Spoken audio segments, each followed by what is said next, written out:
Hello दोस्तों, आप सभी का बहुत बहुत स्वागत है अभी के इस वीडियो में। हम लोग बात कर रहे हैं कक्षा 6 विज्ञान के, जिसका एग्ज़ामिनेशन आप लोग का 28 मार्च के दिन द्वितीय पाली में होने वाला है। और ये जो एग्ज़ामिनेशन की अगर बात करिएगा तो आप लोग का 25 मार्च को जो एग्ज़ामिनेशन होने वाला था वो 29 मार्च के दिन होगा। और उसके लिए मैं अलग से वीडियो अपलोड करूँगा। इस वीडियो को आप लोग अंत तक देखें। आप लोग का सारा क्वेश्चन यहीं से रहने वाला है और यहीं से आप लोग का सारा क्वेश्चन मिलेगा। तो आप लोग इस वीडियो को अंत तक ज़रूर देखिए। उससे अब हम लोग सीधे बढ़ेंगे अगले स्लाइड में और आप लोग को क्वेश्चन आंसर दिखाएंगे।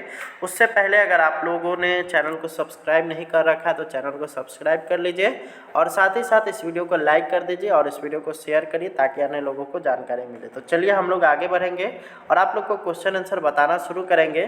तो चलिए चलते हैं अगले स्लाइड में। तो यहाँ पर आप लोग जो ये क्वेश्चन देख रहे हैं ये है वार्षिक मूल्यांकन 2024 और यहाँ पे कक्षा 6 विषय विज्ञान, समय 2 घंटे और पूर्णांक 50 ये आप लोग का लिखा हुआ रहेगा। इसमें आप लोग को किसी भी तरह का कोई भी बदलाव नहीं देखने को मिलेगा। आप लोग को क्या लिखना है तो सबसे पहले आपको यहाँ पे छात्र छात्रा का नाम यानी कि अपना नाम लिख लेना है, वर्ग क्रमांक यानी कि रोल नंबर यहाँ पे लिख लेंगे, विद्यालय का नाम यहाँ पे लिखाएगा, प्रखंड का नाम आप लोग को यहाँ पे लिख लेना है, संकुल का नाम यहाँ लिखना है और जिला का नाम यहाँ पे लिखना है। ये आप लोग को भर लेना है। यहाँ पे आप लोग को 3 चीज़ें दिखाई देगा, वीक्षक का हस्ताक्षर, मूल्यांकनकर्ता का हस्ताक्षर और प्राप्तांक। ये तीनों में से आप लोग को कोई भी चीज़ नहीं भरना है, ये इसी तरह से रहेगा। इसमें आप लोग को किसी भी तरह का कोई भी छेड़छाड़ नहीं करना है। अगला हम लोग बढ़ेंगे तो यहाँ पर आप लोग का आता है कि रिक्त स्थानों की पूर्ति कीजिए। रिक्त स्थान मतलब खाली स्थान, और यहाँ पर भरने के लिए आप लोग को यहाँ पर निर्देश दिया गया है। वो है आपका पहला है कब्जा संधि, दूसरा है प्रतिबिंब, तीसरा है संघनन, चौथा है पादप और पांचवा है बालो। तो यहाँ पे आप लोग को इसमें से भर लेना है। सबसे पहला क नंबर हम लोग देखेंगे तो जलवाष्प को जल में बदलने की क्रिया को उसके बाद खाली स्थान कहते हैं। तो जलवाष्प को जब जल में बदलने की जो क्रिया होती है उसको संघनन कहा जाता है। तो यहाँ पे ये आप लोग को भरा जो जाएगा वो भरा जाएगा, संघनन कहते हैं। उसके बाद है कोहनी की अस्थि, उसको खाली स्थान था द्वारा जुड़ा होता है तो ये हो जाएगा आपका कब्जा संधि द्वारा जुड़ा होता है। अगला यहाँ पर है कि तोता केवल उसके बाद खाली स्थान उत्पाद खाता है। तो तोता एक ऐसा पक्षी है जो कि यहाँ पे पादप उत्पाद खाता है और ऐसा आपके बुक में लिखा गया है। वैसे अगर देखिएगा तो तोता के द्वारा अन्य कीड़ा मकोड़ा भी यहाँ पे खाया जाता है। अगला यहाँ पर आता है कि याक का शरीर लंबे उसके बाद खाली स्थान से ढका होता है तो यहाँ पे बालों भर देंगे। उसके बाद है दर्पण में, उसके बाद खाली स्थान, उसके बाद बनता है तो दर्पण में प्रतिबिंब बनता है तो यहाँ पे प्रतिबिंब आप लोग को भर लेना है।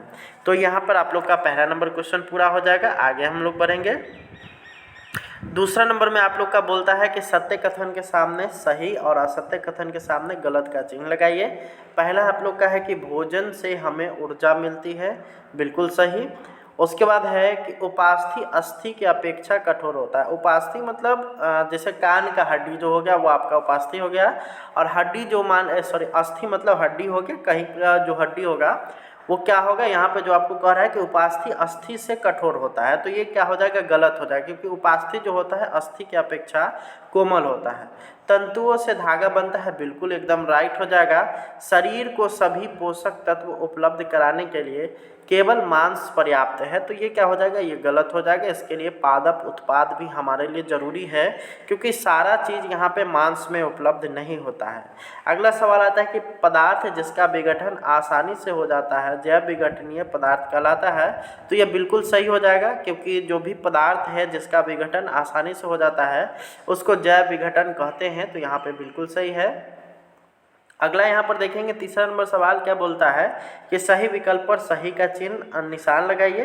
पहला क्वेश्चन है कि वायु एक मिश्रण है, गैस का, जलवाष्प का, धूल कणों का, उपरोक्त सभी का। तो जो वायु जो मिश्रण होता है वो गैसों का होता है, जलवाष्पों का होता है और धूल कणों सभी का होता है, इसलिए इसका उपरोक्त सभी हो जाएगा। ऑप्शन नंबर 4 बिल्कुल राइट हो जाएगा। बल्ब की कुंडली किस धातु से बनी होती है? ऑप्शन नंबर 1 हो गया टंगस्टन, 2 हो गया लोहा, 3 हो गया पीतल और 4 हो गया स्टील। तो आप लोग को पता ही होगा कि बल्ब का जो अगर बात करिएगा कुंडली जो होता है वो यहाँ पर टंगस्टन धातु से बना हुआ होता है। आगे हम लोग बढ़ेंगे तो यहाँ पर आप लोग का आता है कि लंबाई का एसआई मात्रक क्या होता है। एसआई मात्रक जो कि एक तरह से कह लीजिए इंटरनेशनल मात्रक है, सभी जगह यूज होता है। मिलीमीटर हो गया, सेंटीमीटर हो गया, मीटर हो गया और किलोमीटर हो गया, किलोमीटर हो गया। तो लंबाई का जो एसआई मात्रक जो माना जाता है वो है मीटर को, यानी कि मीटर इसका बिल्कुल राइट हो जाएगा, ऑप्शन नंबर 3। ठीक है, अगला सवाल आता है जलकुंभी पाया जाता है, ऑप्शन नंबर 1 हो गया जंगल में, 2 हो गया जल में, 3 हो गया पर्वत पर और चौथा हो गया आपका बर्फ में। तो इसका हो जाएगा आपका ऑप्शन नंबर 2 यानी कि जल में। आगे अब हम लोग बढ़ेंगे तो यहाँ पर आता है कि निम्न में से कौन सा जीव मिट्टी खाता है। मिट्टी खाने वाला जीव इसमें से पूछ रहा है, तो सांप हो गया, मछली हो गया, केचुआ हो गया, छिपकली हो गया। तो यहाँ पे देख सकते हैं कि जो मिट्टी खाने वाला जो जीव है इसमें हो जाएगा केचुआ, केचुआ ही मिट्टी खाता है। सांप हो गया, मछली हो गया, छिपकली हो गया, वो मिट्टी नहीं खाता है। अगला यहाँ पर सवाल आता है कि सही मिलान करिए। बंदर है तो बंदर क्या है, तो बंदर शाकाहारी, यहाँ पे मिला हुआ है। लकड़ी अचुंबकीय पदार्थ है, इसको चुंबक अपनी ओर आकर्षित नहीं करता है। आलू सॉरी 2 ध्रुव, तो ये 2 ध्रुव आपका हो जाएगा उत्तरी एवं दक्षिणी ध्रुव, ये आपका 2 ध्रुव हो गया। आलू की अगर बात करेगा तो आलू में मंड पाया जाता है। और मछली का जो शरीर होता है धारा रेखीय होता है, जिसकी सहायता से ये क्या होता है, पानी में आसानी से तैर लेती है। अगला यहाँ पर 5वां नंबर सवाल है कि निम्न प्रश्नों का उत्तर 20 से 25 शब्दों में लिखिए। पहला है आपका 4 जंतुओं को नाम लिखिए और उनसे प्राप्त भोज्य पदार्थों को बताइए अथवा पत्तियों के मुख्य कार्य बताइए। तो हम लोगों ने ऊपर वाला क नंबर का लिखा है, गाय से हम लोग दूध प्राप्त करते हैं, बकरी से आप लोग भी दूध प्राप्त करते हैं, बकरा से मांस और भेड़ से दूध। तो ये आप लोग यहाँ पर आसानी से इसको लिख सकते हैं। बहुत ही आसान ये सवाल था। आगे हम लोग बढ़ेंगे तो यहाँ पर आता है कि सजीवों के विशिष्ट लक्षण को सूचीबद्ध करिए अथवा पारदर्शी, अपारदर्शी तथा पारभासी वस्तुओं के 3 उदाहरण दीजिए। जैसे पारदर्शी किसको कहते हैं, तो वैसे पदार्थ को पारदर्शी कहा जाता है जिसको जो है सूर्य का प्रकाश या कोई भी प्रकाश आसानी से आर पार कर जाता है।